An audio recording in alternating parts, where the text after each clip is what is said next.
using the adaptive cruise control inside the Nissan Sentra is a very straightforward process. You're going to be using the buttons along the right-hand side of the steering wheel. So you can toggle the system on or off by pushing this button there. So that toggles the system on. And then once you start to drive, you can then push down, so you're hitting set in order to set your speed that you'd like to cruise at. You can then increase or decrease 1 kilometer or 1 mile per hour at a time. If you wanted to temporarily pause the adaptive cruise system, you can hit the cancel button or hit the brake in order to temporarily cancel it. And then as you start to drive again, just push up to resume your previously set speed. And then this button is a distance indicator. So it's how close or far away do you want to be from the vehicle that's in front of you. I want you to think of this one like a 1 Mississippi, 2 Mississippi type of a rule. So 1 would be the closest, ideally using that one in just regular city streets. 2 is generally pretty good, I find, on a highway, but if you want that added layer of safety, you're going to be on 3. But like I said, 1 for city streets, 2 for just regular highways and interstates, things like that, I think is generally a good idea. One thing that I recognized that you could do inside of Nissan vehicles that I didn't even realize at first is the flexibility to switch between either regular or adaptive cruise control. And it's very straightforward in order to make the switch. So if you were to toggle cruise control on or off, so that's the adaptive cruise. And you know it's the adaptive cruise because the car there has this tiny little indent there. And then you can also see the car that shows up in your driver assistance settings also has a little bar. That essentially means that you're in the adaptive cruise control mode.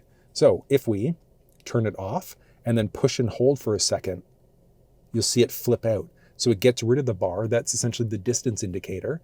But also along the very top instead, you can see that it switches out to regular cruise instead. So you'd then be able to set, and then you can increase or decrease 1 kilometer or 1 mile per hour at a time.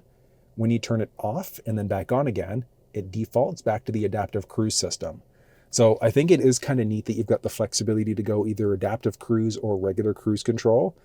I wish that there was some sort of an indication that you know that you're making the switch from one to the other. But if you're not crazy about the adaptive cruise, that's going to slow you down. You can just go old school cruise. But honestly, I find the adaptive cruise control system is a lifesaver sometimes. And I'll give you an example. Let's say if you're rolling on the highway and you're being an idiot rubbernecking at the accident that's happening across the opposite way.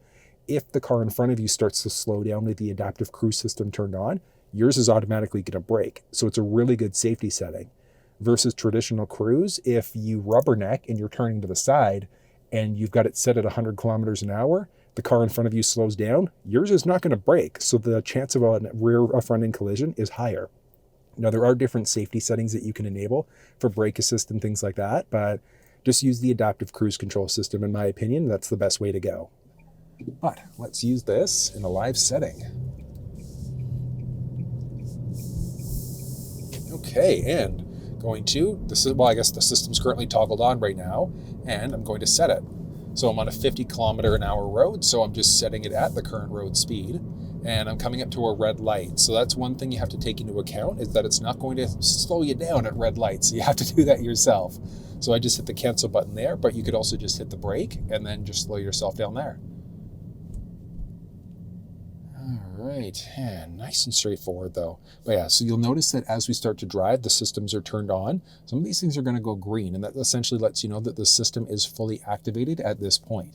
So going to start driving in a second, and as I start driving, just going to hit the resume button. Oh, cancel it. Oh, there we go. Perfect. All right, so resume to resume my previously set speed there.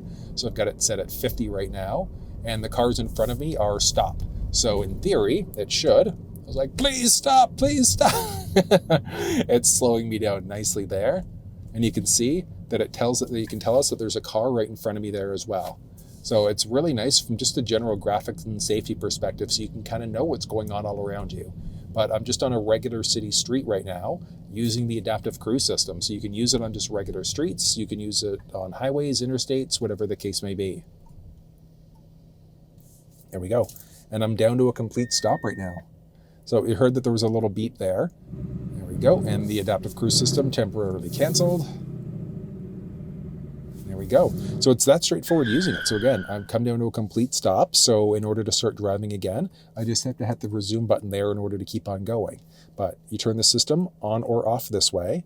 You then set it You increase or decrease 1 kilometer or 1 mile per hour at a time.